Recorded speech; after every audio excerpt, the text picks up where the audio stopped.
Your name is John Kafi.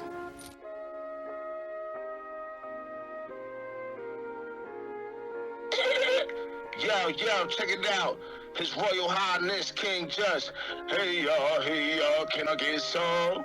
Yo, you already know, man. Get that caffeine early. Coffee talk, you already know what it is, man. With my man John Kafi.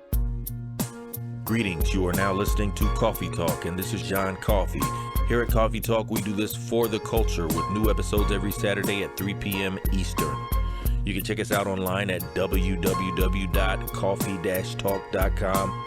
That is KAFI-TALK.com. Be sure to follow me on Instagram at John_Coffee_. Follow me on Twitter at John_Coffee. Be sure to like that Facebook page at facebook.com/CoffeeTalkPod. You can subscribe to us on YouTube at Coffee Talk, hosted by John Kafi, and we're also available on Spotify. Once again, that is KAFI. Okay, first order of business. I wanted to discuss some violent occurrences that have been happening, which involved hip-hop figures. You know, a lot of times we say there's violence in hip-hop when hip-hop artists and hip-hoppers are human beings just like everyone else, and at some point or another we've all been involved in some type of conflict, but usually it doesn't lead to being murdered. From CNN.com, rapper Pat Stay has died following a stabbing incident in Nova Scotia, Canada, according to regional police. He was 36. That was a little bit over a week ago. And then also PNB Rock from Philly. Pat Stay was from Canada, by the way. And PNB Rock, more recently, is from Philadelphia. And it says, this is ABC News, tributes pour in for slain rapper PNB Rock as gun violence plagues the hip-hop community. Family, friends, and hip-hop stars are mourning the tragic death of rapper PNB Rock, who was shot and killed on Monday afternoon during a robbery in South Los Angeles. He was 30. I take a little bit of issue for gun violence plaguing the hip-hop community. I think gun violence plagues America, the American community, and I have a take on all this, so here's my take on it. With the recent death of two well-known hip-hop artists, Canadian battle rapper Pat Stay and Philly's own PNB Rock, we have once again become inundated with an all-too-familiar barrage of social media sentiments. This has to stop. We have to do better. When will this all end? I must first preface what I'm about to say with the distinction between these two violent incidents. While both unfortunate, Pat Stay was killed while attempting to intervene in a violent clash at a club, while PNB Rock was killed attempting to eat waffles at a restaurant. Both are still bad, RIP to both victims, but my focus for this particular analysis will be the death of PNB Rock and other celebrities murdered under similar circumstances. Now, for too long, violence has been involuntarily stapled to hip-hop culture. I have a saying that goes like this: the black experience in America, the criminal underworld, and hip-hop culture aren't mutually exclusive, meaning that you can be black without being a criminal or a hip-hopper, you can be a hip-hopper without being black or a criminal, and you can be a criminal without being black or a hip-hopper. While this may seem obvious to many of us, a lot more of us, both inside and outside of the hip-hop world, have not yet come to terms with these concepts, which I consider to be truthful statements. Rap celebrities that have conquered the odds and emerged from an impoverished background often fight an internal battle as to whether or not they should stay linked to their troubled origins, and if so, how strongly. They say being a rapper is one of the most dangerous occupations. I think that statement is very broad and vague, and it avoids an important piece of the puzzle: the prison industrial complex. Young black men in inner city environments tend to be raised in single-parent homes, often with a missing father due to incarceration or murder. This creates a situation in which there may be a deficiency in the amount of nurturing, guidance, and attention one may receive from their mother, caused by either an excessive work schedule or drug addiction, which can usually make it difficult to digest a good education. Incomplete education leads to a limited amount of job opportunities, which makes street money seem more attractive and accessible, and in turn leads to incarceration and continues the cycle. Once again, Lack of education equals poverty, equals crime, equals incarceration, equals lack of education, and so on and so on. Inner hip-hop culture. 4 artistic elements originally sought out by neighborhood youth as a creative alternative to the negative side of street life. When this culture was corporatized into what would eventually develop into a multi-billion-dollar industry, control of the content of the craft was removed from the hands of its architects and placed under the watch of entities whose primary concern was the financial bottom line. In the blessed land of America, the most profitable forms of entertainment are sex and violence, so therefore that's where the content of the culture began to be steered. All the while, the downtrodden masses were gradually convinced that this new brand of music and culture, one of greed, excess, and debauchery, is quote-unquote what the people need and want to hear. Modern gang culture was founded on top of a fracture in the black community structure. Most gangs originally started as groups formed to protect their local communities. Then the 80s drug epidemic hit, and since then it's been every man for himself, which leads to circumstances that created the situation in which PNB Rock could lose his life for having the audacity to be a successful artist in the wrong place at the wrong time. Now, this is by no means okaying the murder of PNB Rock. I'm just trying to do a little explanation here. There were obviously elements of the community he was visiting in Los Angeles that weren't too happy with his success. Those people come from the same background as PNB, but may not have had the talent, opportunity, intelligence, or drive to achieve the same success that he did. It's shameful to say that in 2022, the stark reality is that this jealousy can make someone that should otherwise salute you instead shoot you. Now, how do you feel about it? Respond in the comment section under the YouTube video, and be sure to like this video and tap that bell icon to subscribe to my channel.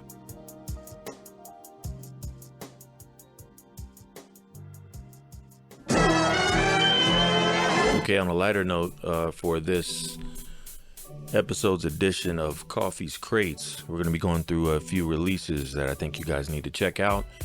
The first one on the list is our special featured guest of this week, Sav Kills, and a producer slash MC named Fro Magnum Man. And they have a collaborative EP called Rule of Threes. Now, this is the third in a series. And in this particular series, Sav has a monster approach to things. He's got the first single and video is Monstrous, which we'll be just here in a few minutes checking out. Also, you should really look into Tragedy Kafi and BP's second collaborative project. Well, actually, I think it's their third collaborative project, if I'm not mistaken. But BP is a producer, and the project is called Immortal Titans. Now, for those of you that don't know about Tragedy Kafi, he used to be called Intelligent Hoodlum. He was down with the Juice Crew back in the days in the 80s. He discovered Capone and Noriega. He's very instrumental and influential in their career and hip hop in general. And BP has produced for Nature from Queensbridge, connected to Nas and the firm. He's produced for Ninth Prince of Wu-Tang, the RZA's brother. He's produced for William Cooper and K Reno and Black Market Militia. So you be sure to check that one out. And last but not least, we have Impulse, longtime affiliate of Man Bites Dog Records, who I've had the pleasure of collaborating with a few times, and producer Chrome, both from Virginia, who I'm also going to be collaborating with, or I'm in the process of collaborating with.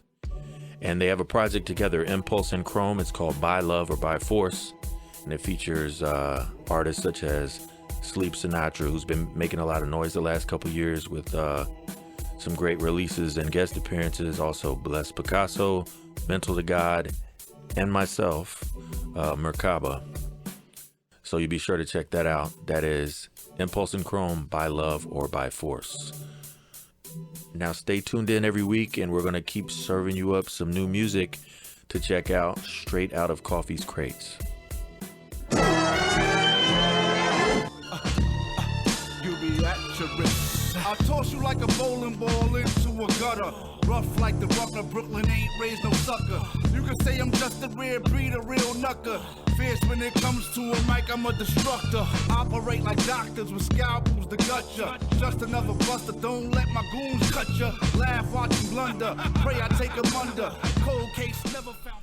You were just listening to a snippet of Monstrous by our special guest, and produced by Fromag, and that is the one and only Sav Kills. He also goes by Jamel Rockwell.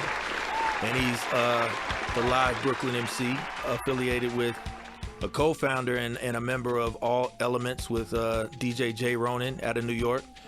So we're just gonna chat with him a little bit today about his upbringing in the world of hip hop. How you doing today, sir? Maintaining self, man. You know what I mean? Staying out the way and staying focused and staying wise, man. No you know doubt. What I mean? No doubt. I just wanted to start at the beginning and ask you how you discovered hip hop. Oh man, it was in my environment, man, coming up. You know, like it was in the neighborhood. You know what I'm saying? Like it started with the neighborhood, like just being around the way, man. You know what I'm saying? I'm originally from Brooklyn, born and raised. You know what I'm saying? From Flatbush. Spent a lot of time in Bed-Stuy as well. You know what I'm saying? My hip hop adventures. I mean, I was always a super fan of hip hop. I was always a fan first. You know what I mean? No so doubt. I definitely was like a junkie first. You know what I mean? I'm always a hip hop junkie, so it was like I couldn't avoid it. I couldn't escape it. You know what I mean? But the elements was always there, from graffiti to MCing. You know what I mean? Like I used to bomb. I used to go bombing. I used to be a graffiti cat. Oh yeah, what was your graffiti name? Savage. Savage? You know what I mean? Yeah, Savage, you know what I'm saying? And I used to write that. I was a big graffiti cat, you know what I mean? But my first expression kind of started out through that. You know what I'm saying? Writing and shit. And then I just learned the art of putting words together. And I always had a crazy energy about me. You know what I mean? It was always like, I always had a lot of energy and shit. Right. So, and my style was like kind of like I was kind of early ODB, man. You know what I mean? It was kind of wild. It was a wild, untamed style I had. You know what I mean? It's kind of how I had the name Savage and shit. But I was, you know, going through issues as a child, going through shit growing up. So that was my way to express it. No doubt. You know what I mean? So people were like, yo, man, you got this crazy style. You should do something with it. Da, da, da. And then from there, it was local. It was in the neighborhood, running around, battling people and things of that nature and shit. So I went through the whole thing, like, you know what I mean? Being in the hood, running around, kicking ciphers and all that kind of shit. Then it went from the hood to me venturing out to Manhattan, to the city, and going to open mics and showcases and things of that nature and doing it that way. We did it the right way, you know what I'm saying? We didn't take no shortcuts. So who were some of your inspirations on the microphone that led to you starting to write and perform? Just the usual suspects. Like the back in the day, like I always was into conscious hip hop. Even back in the days, I had books on conscious hip hop and things of that nature, like. And it was like the Jungle Brothers for me. It was kind of like Brand Nubian. It was Gangstar. It was Rakim. Rest in peace, Guru. Yeah, you know what I'm saying? It was that for me, you know what I mean? And I always was kind of into that kind of hip hop. You know what I mean? X-Clan, you know what I'm saying? Like, those cats, you know what I'm saying? Like, I was always just into, you know, Intelligent Hoodlum, Tragedy Gaddafi. No doubt, yep. You know what I'm saying? Like, that was the hip hop that was it for me. I was never into, like, the material shit. You know, growing up, listening to Stretching by Beto. Oh, yeah. No you doubt. Up in the morning, up 1 to 5 in the morning every Thursday night, faithfully taping that. You know what I mean? Legendary then, radio show. Coming out on the corner with the boombox the next day playing shit from where niggas is on the corner playing Clue mixtapes and all these other mixtapes. I was playing Stretching by Beto, and I was the backpack dude. Right. So it was always the big argument, like, oh, you fuck with that, you fuck with that backpack shit. You know, I go to the corner with the hustlers and be playing that, and they be like, yo, that's that weirdo shit, man, you playing? Like, you know what I mean? Yeah. You know what I'm saying? Like, they wouldn't really really understand it until later. Until they be bumping Jay-Z, the newest Jay-Z, and Right. the newest this and the newest that. And I was always the underground cat. Like, yo, hear these dudes. Right. It's kind of how I knew who Planet Asia was, because nobody really never knew. If you wasn't ahead, you wasn't going to really know who he was. You know what I'm saying? Right. As far as you being that underground head on that backpack type stuff, who were some of the underground MCs that you rubbed elbows with when you were coming up, when you first started performing, like in New York? It was them. It was like Stronghold. It was my man Percy P. Oh yeah, legendary. From the grind, you know what I mean? Like, because I was notorious for a while for the street grind in New York too. Like, you would catch me in the streets for mixtapes heavy back in the, like, that's not even back in the days, that's recent. You know what I'm saying? Right. And we did that for a long time too. We kind of took off from where Percy P and them left off with that. You know what I mean? We did it in the time where it was more complicated to do it. You know what I mean? Right. But people still wanted that authentic shit from an actual real artist. So we was able to maneuver through that and do it successfully. I would say Shabam Sadiq was around. Legend. He was around. Shabam was around. Shabam actually lived around my way for a minute. And I later on met him. And he moved to Bed-Stuy. And I was in Bed-Stuy living on Pulaski between Marcy and Nostrand. So he moved around the way. That's what I'm saying. Like, dudes is local dudes. You know what I'm saying? And you would see cats and you would know if you was like really ahead like that. You know what I'm saying? No doubt. And he moved around the way. Me and him became cool. I sort of introduced him to Jay Ronan, and he started working closely with Jay Ronan and stuff, doing events and things of that nature. But he was around. Of course, he raised walls and breeze ever flowing in those dudes. And Immortal Technique, Law of Velocity, Swave Sever, all those cats was around. Like Poison Pen. Dudes. Poison Pen, of course. Yep. So dudes is local legends, man. You know what I'm saying? And that scene kind of opened me up to let me know, okay, yeah, you know what, I could do this. Right. I could really do this, and we did it. And I came up. They all kind of came up around the time of Fat Beats, when Fat Beats was popping. Oh, yeah. I kind of missed the Fat Beats era a little something. We came in at the end of the whole Fat Beats era. And we came in during the whole mixtape wave and the blogs and stuff like that. We kind of came in on the wave of the blogs. Right. Like when the Nah Rights, the Orange Smashes, the Two Dope Boys was popping. Yeah, and they was sort of dictating what was what. You know what I mean? Right. And we just came up in a complicated era. So you mentioned Jay Ronan earlier, a few minutes ago. How did you originally connect with him? I met Jay Ronan through the whole Wu-Tang Killer B cypher. Me and Ronan met from Knife Prince.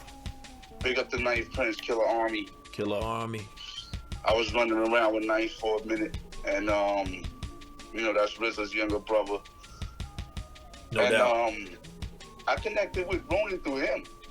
Knife was about to do a bid, and he put me on the phone with Jay Ronan one night, and Ronan was telling me he was doing stuff with mixtapes, and he was trying to get that off the ground, and that's kind of how we connected. Right. And we met, and I sent him a few joints. He heard my energy. He was like, "Yo, we just got wild cool." And we was already around the same people, so I think he was running around doing stuff with Sons of Man too, filming stuff with them and doing stuff with them. And I know him and Killer Priest was always tight. And that's how we started. That's how we connected. I think the first night we met was probably at EO Dub, End of the Week. Shout out to the End of the Week people. That was a famous open mic that No doubt. every MC in New York should have touched if you were serious about your craft. Yeah, that was a staple in the New York scene. Like, that whole End of the Week scene is a staple in New York hip hop, definitely. If you're somebody that was on the come up, you should have touched that open mic. No doubt. So with you and Jay Ronan, how long after you met did you come up with the idea to start All Elements? Well, Ronan already had it. Oh yeah? I'm saying he already had it. We just kind of had to like put the staple on the mixtape scene, and he's like, yo man, I want to do mixtapes and I want to make this a brand with the mix in the mixtape world, and he did it, and we did it, and we ran around. You know what I'm saying? Like putting mixtapes in stores and spots, and that's kind of how we got it off the ground. Like, you know, we did it like the real way. We would hit mom and pop stores. We would hit. It's sort of like when there was a scene for like the streetwear brands and stuff like that. We would kind of like connect with some of those people, right? And put stores and put mixtapes in boutiques and things of that nature, and that's kind of how we did it. You know what I mean? We ran from spot to spot. We would always go to events, hustle. I was notorious for going to the events and hustling CDs and mixtapes. I'd be on the line like hitting people like, yo, this is me, this is us, All Elements, Sav Kills, you know what I mean? No doubt. And that's how we kind of did it. You know what I mean? I sold over 100,000 mixtapes like that independently. So we would do the shit that everybody else wasn't doing on the scene. You know what I'm saying? Like, we would do the dirty work. We would be in the trenches with shit. We'd be at every show. We'd be at every event. We'll be backstage, networking, connecting, and you would think I had a bag behind me, but it was all through hard work. You know what I'm saying? Yeah, definitely. How we kind of pulled it off. Yeah, like back then, you had to, put boots to the ground to get the job done. Now it's mostly digital these days. Yeah, now it's all the internet. It's all social media. Like, you got to put that same energy into like social media now. It's kind of like, it's different. And that's where it kind of lost me. You know what I mean? Like, I'm a direct to connect person. Like, I like the people. I like being out, being able to reach the people. You could do that online, but it's still a different thing. But, it is what it is. It's not as much, it's not as organic. Exactly. Yeah. Exactly. Now, earlier you mentioned Planet Asia. Yeah. Could you tell our listeners, like, what's the connection there with you and Planet Asia? Oh, me and Asia met the same way. It was me going on one of my adventures, networking, out and about. You know what I mean? It was in Williamsburg. And I think it was a show going on with Inspector Deck, Aful Ra, and him. They was on tour at the time. And I was out and about doing my 1-2. You know what I mean? Might have been hustling, hitting the streets in the city, and then, after I would go to shows and events. So I would pop up, you know what I mean? And I was out hustling, grinding on the line, and kicking it with the fans and the supporters and the people. And I met Planet Asia. He was like, oh, yo, da-da-da. And, we started vibing, we connected, we ate lights, you know what I mean? And no doubt. That's kind of how it went down. I think he was with, who was he with? I think he was with his producer, he started with Architect. Architect, yeah. It was him and Architect, I believe. And, we connected. I think I sold him a mixtape or gave him a mixtape. And then from there, it was history from then on. He seen my grind. He loved my style and how I was coming on the microphone. He loved my energy, and he just believed in me. That's how we connected. And y'all went to go on and combine with the Gold Chain Military. Yep, he started Gold Chain. He said, yo, I got this little crew I'm putting together.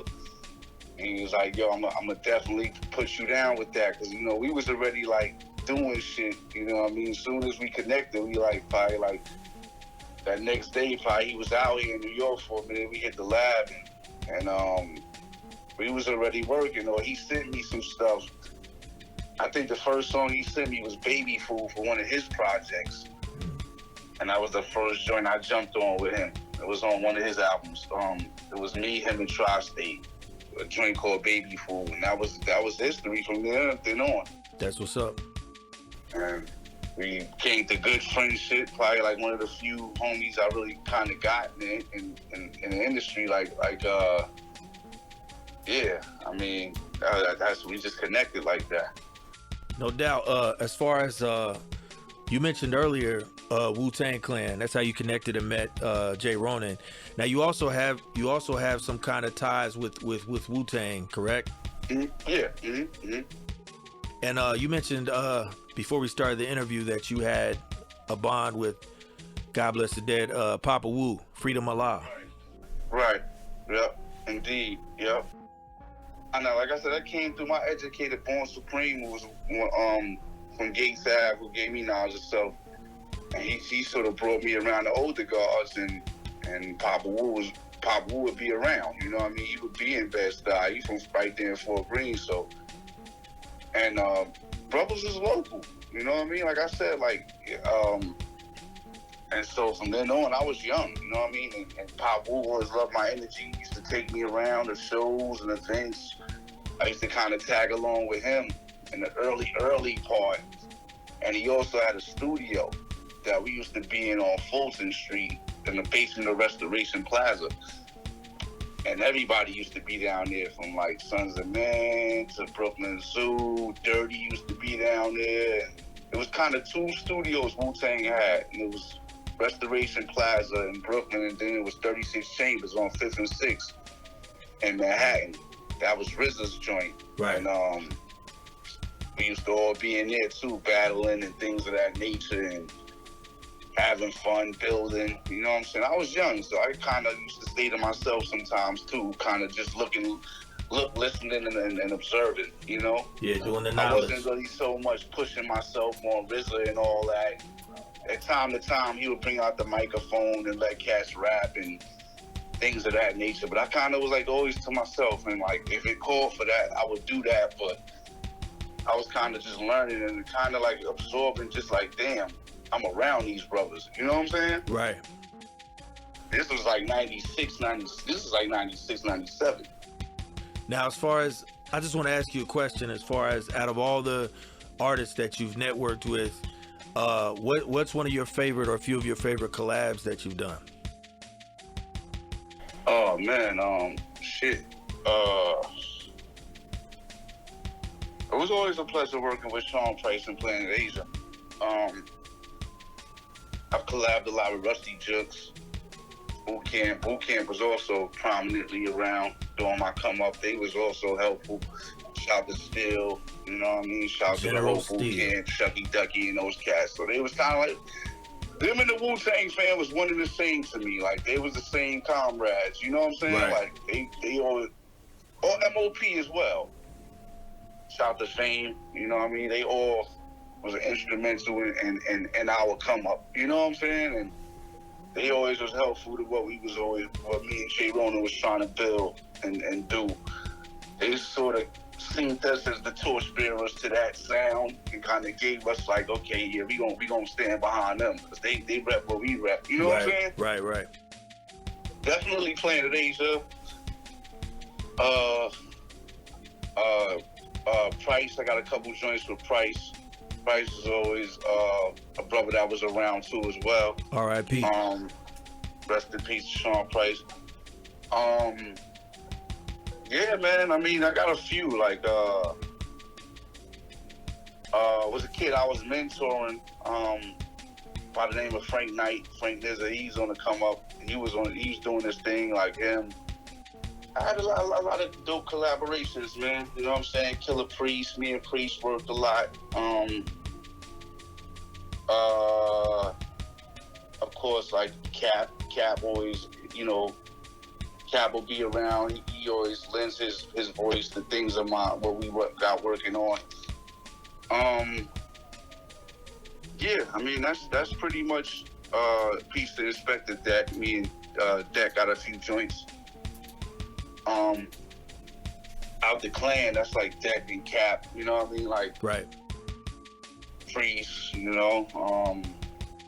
So how would you, if you could pick like a dream collab or somebody that you really like their music that you would want to do a song with, and you could just pick anybody, what would be an example of someone that you would choose? Black Thought. Oh yeah, good choice. Me and Black Thought, and Doom, of course. Another R.I.P. Me, Thought, and Doom, man. Doom. I'm from that caliber of MC. I'm from that cloth. You know what I'm saying? Right. Like I'm direct. Like Common. You know what I mean? Like I would love to do something with Black Thought, Doom. That cloth, man. That's kind of where I'm at. I'm definitely down with that that spectrum of artists there.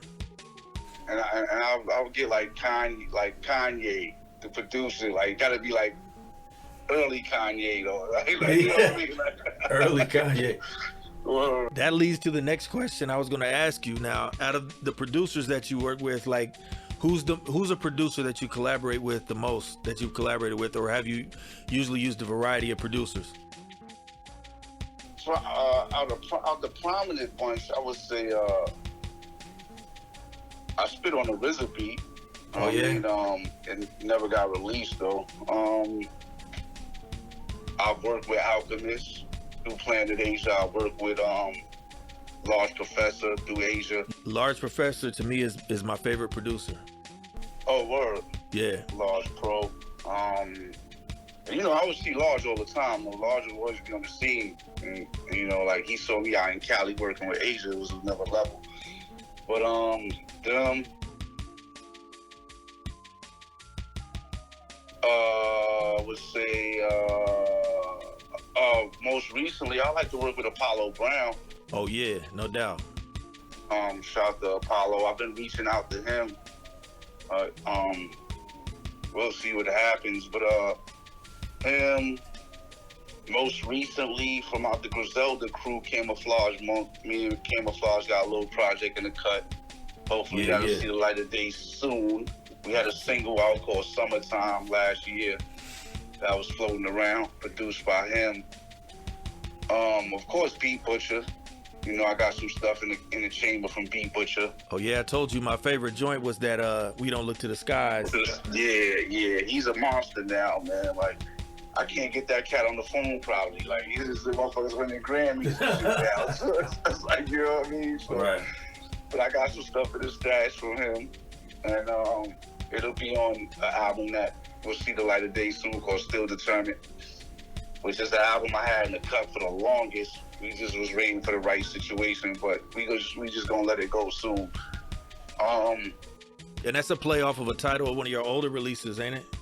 Right, Determination Through Time. Yeah. Yep. That was like the very first release we put out, we ran around with, and yeah. But yeah, bro, it's been a long time coming. Like, I got a lot of stuff in the cut. What about DJ Muggs? I love to work with Muggs. Shit, I would love to work with Muggs as well. Yeah, he's made that resurgence in the last few years. Yeah, if that could happen, that'd be beautiful. Now, you said you got a few projects on deck that you've been working on.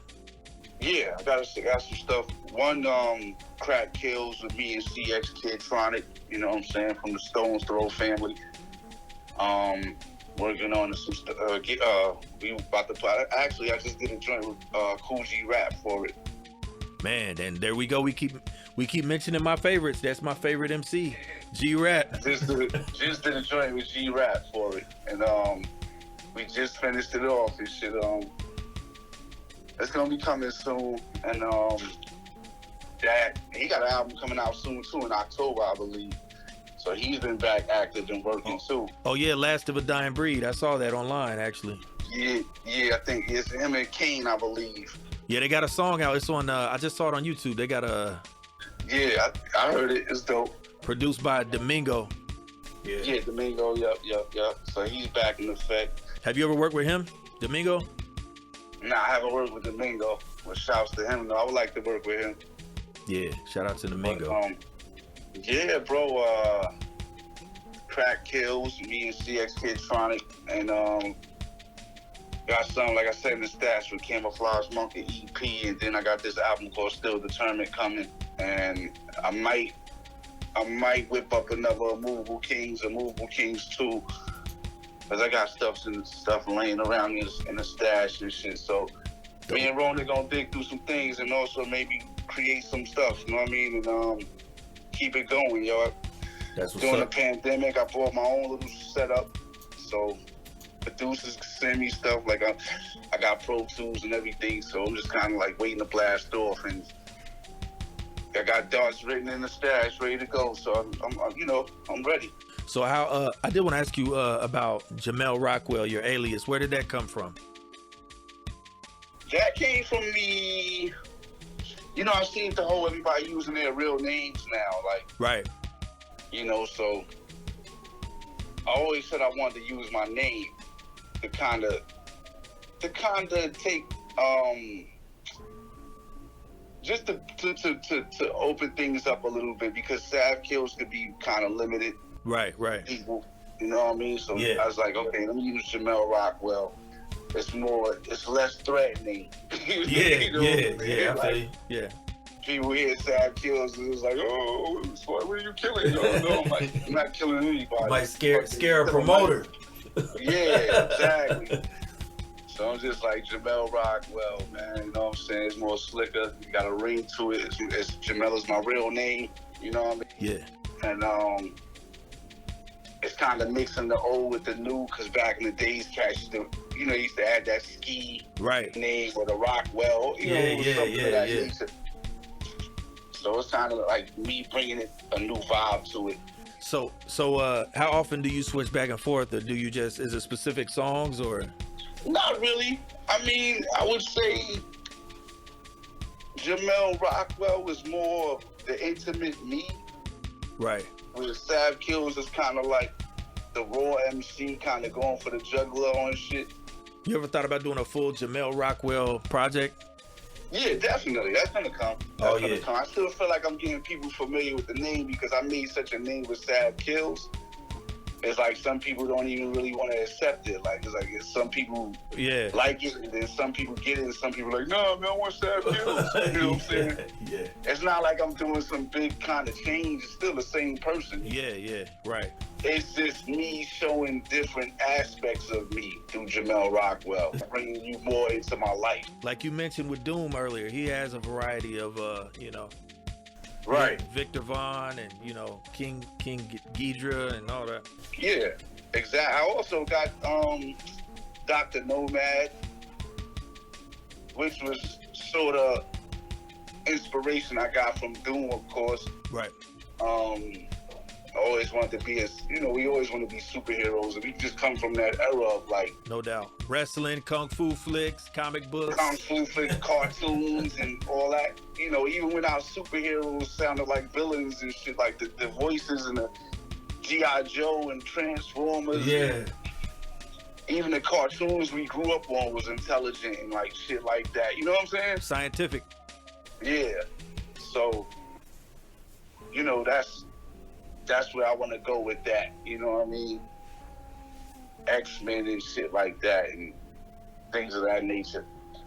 Now, I wanted to mention a quick thing about like how the world has kind of changed with everything that's going around in the world and COVID. What differences are you seeing in the world from pre-COVID and post-COVID as far as the music scene, the way people behave? Are you noticing anything different? Does it feel like it's getting back to business? Is something a little off for? You kind of got to move. It made people move more stealth. It brought things. It brought more shit to light. Right. You know what I mean?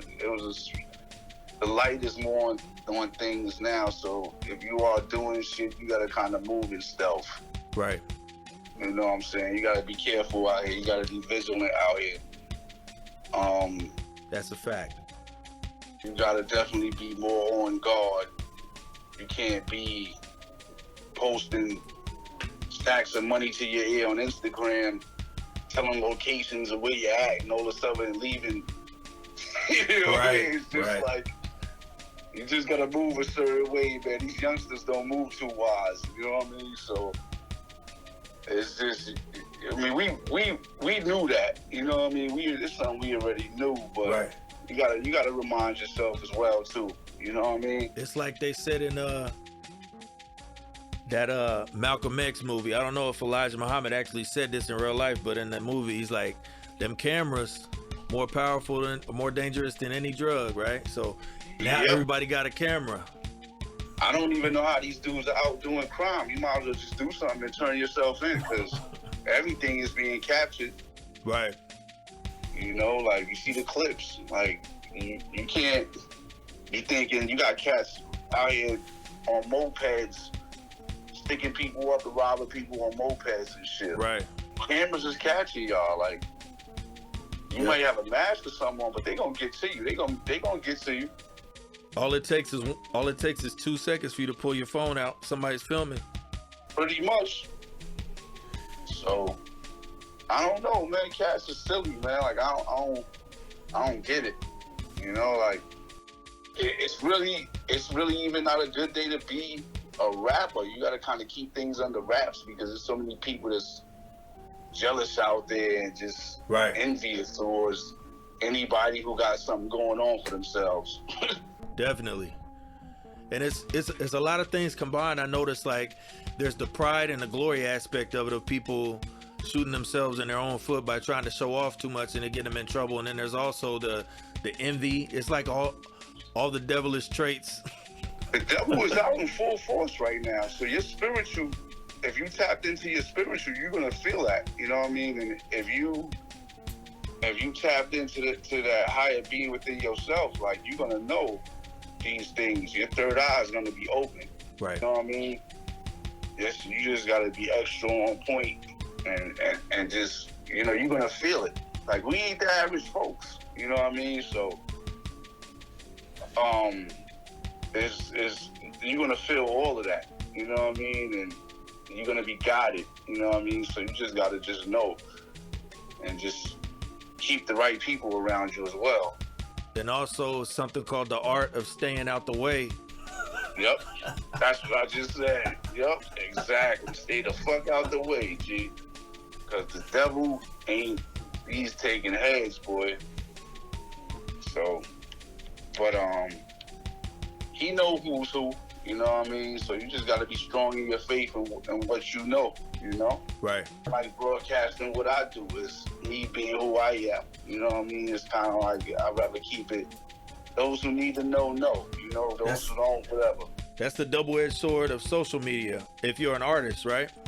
Mm-hmm. It's like you gotta put it out there, but also hesitant because of the nature of how things are going on. Yeah, know the ledge. Gotta know the ledge. Yep. So do you think the business is slowed down as far as performances? I mean, are people really getting back into it like you thought they would? People back out and about in full force at events and shows again. That's popping right now. Yeah. They back out and about. Shit is full force right now again. So, you know, it's just, you just gotta. We just did the last show at the Knitting Factory. Rest in peace to the Knitting Factory. The Knitting Factory closed down in Brooklyn. Yeah. It was in the city years ago, but prominent spot. Yeah, that New York lost recently. Those are some of the places I heard about when I was coming up. I'm all the way out in the Midwest, but I knew about the Knitting Factory and SOBs and stuff like that. Right, definitely. Those are spots that any MC want to touch coming to New York, coming to this side of things. SOBs is one, Knitting Factory was one. There's a few of them out here. Mercury Lounge, it's a few of them. You got any connections to Cannibal Ox? Fast Air, I was real tight with Fast Air. Yeah. Portal, I got some people that's connected to him. Me and Fast Air did some stuff years ago. You probably heard it on Scratching the Surface. And it was like a posse cut. Shout out to Lewis Parker who produced that joint. Okay, yeah. Lewis Parker from London. And yeah, man, I mean, it's nothing but a phone call, maybe reaching out, you know? So you think, what do you think about the collab thing on albums? Do you think that it's good to have a lot of collabs on an album, or is it at any person's discretion? I won't do it no more. I mean, that was from me coming up from the mixtape age, really. But if it was up to me, that was more of a J. Ronin call. If it was up to me, I wouldn't really care. I hold my own, but you know, it's good to get the cosigns, and it's good to tap into the purpose of you tapping into other people's fan bases of an artist that might be similar. Right. I mean, that's the key to that. You know what I mean? You always want to get you always want to exposure. You know what I'm saying? And then also just ones like you mentioned earlier, like somebody like a Black Thought, or somebody that just because you respect their craft, connect with them as well, right? Mm-hmm. Yep. So it's never collaboration. It's never a bad. You know, it's always a good thing. Oh yeah, are you currently doing guest features? It depends, man. With me, like, I don't like to do like a lot of other MCs. Some people whore themselves out with that, like, Right. or allow people access to them because somebody throwing a dollar sign in your face or something. Right. I'll do it, you know what I'm saying? I'm with it. Of course, at this point, of course, you want to get paid for your work, you know what I mean? Yeah. But it depends. I don't do it with everybody. It depends. You know, I like to kind of like, if it's an artist that might be similar or something that somebody that I like or somebody that's coming up, it depends, you know? And like I said, of course, I got to get paid for my work, but yeah. You don't want to, sounds like you don't want to spread yourself too thin. Exactly. Because you do that and you, damn, how I say it, you lose value. Yeah, like cheapen yourself, huh? Yeah, exactly. I know a lot of MCs who've done that. And I don't want to be in a position to have to do it. You know what I'm saying? Be more exclusive, huh? Right, exactly. So, if fans want to reach you or check you out online, what's all your social media contacts? And if definitely. Reach out to me at Sav Kills, SAVKILLZ. Reach out to me Facebook, Facebook Messenger, of course.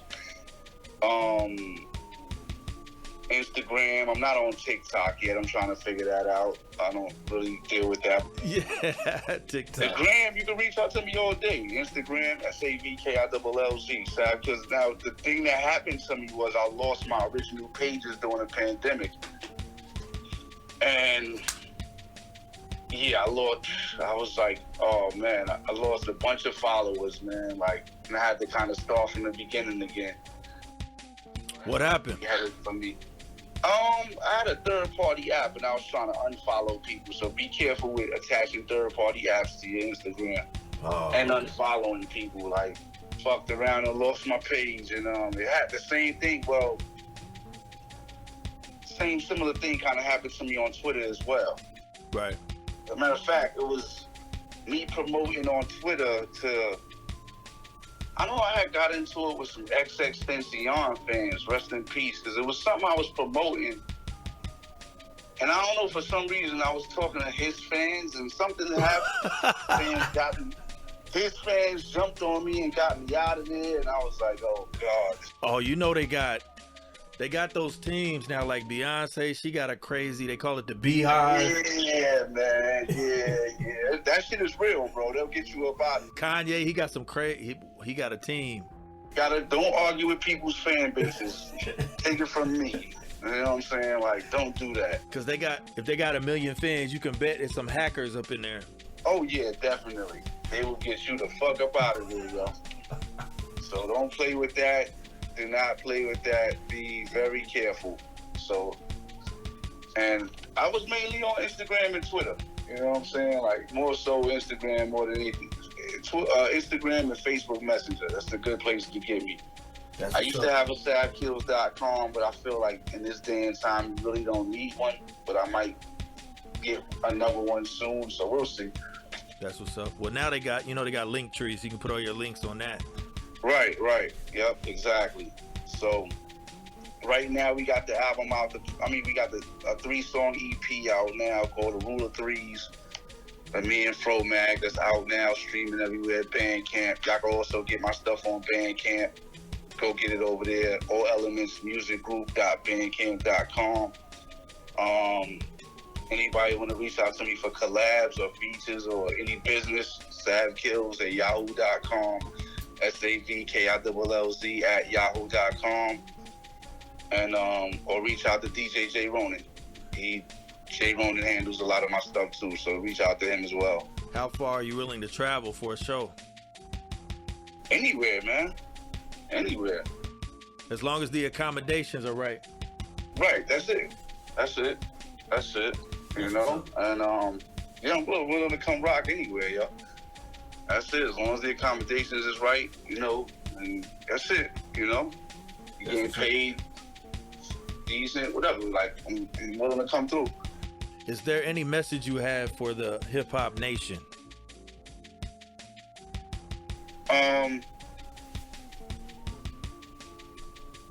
Try to keep an open mind, man. You know, I would say to the youth, try to keep an open mind, stay grounded.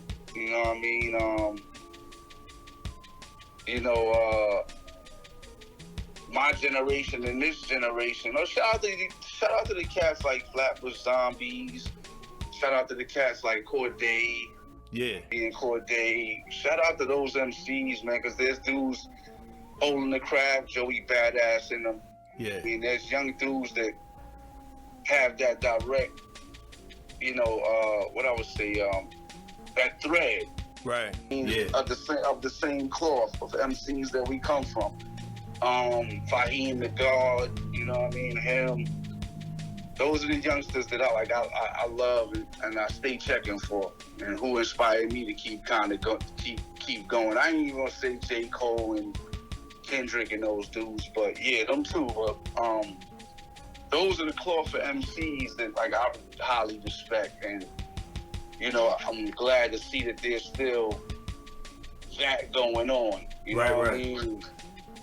And it's never gonna stop. Oh, what's those? It's another group out there. Oh, Coast Contra. Coast Contra. That's Coast Contra. That's Razcast. Razcast Sons. Yeah. And I just rocked with Razcast the last show at the Knit Factory. So shout to Raz.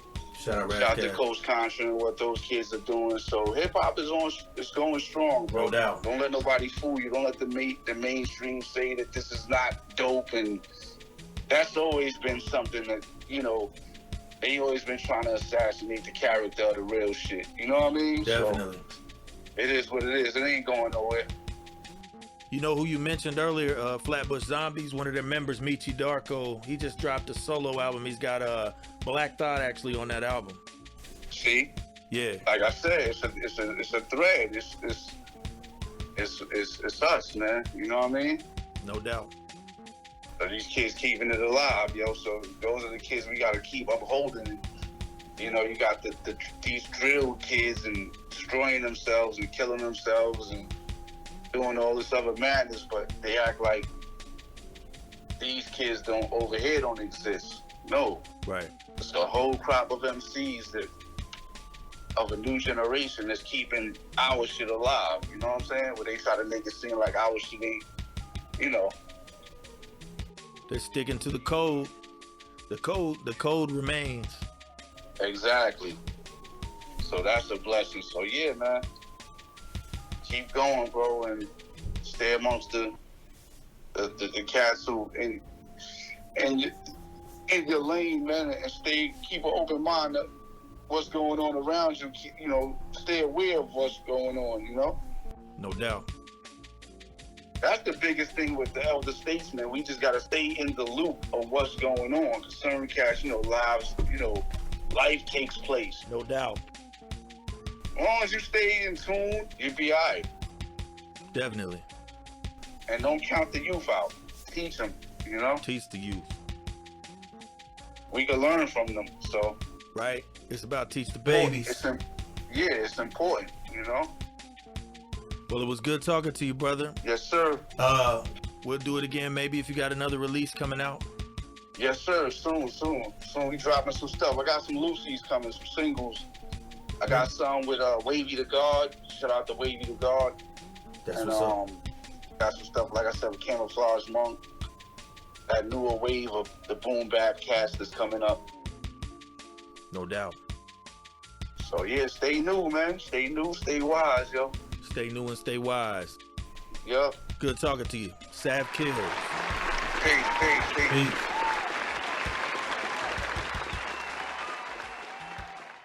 Thanks for listening to Coffee Talk. Are you interested in appearing on the podcast? Reach out to me at coffee.talk@gmail.com. Business owners and entrepreneurs are welcome.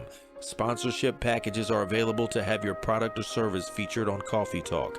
Once again, that email is coffee.talk@gmail.com. That's KAFI.talk@gmail.com.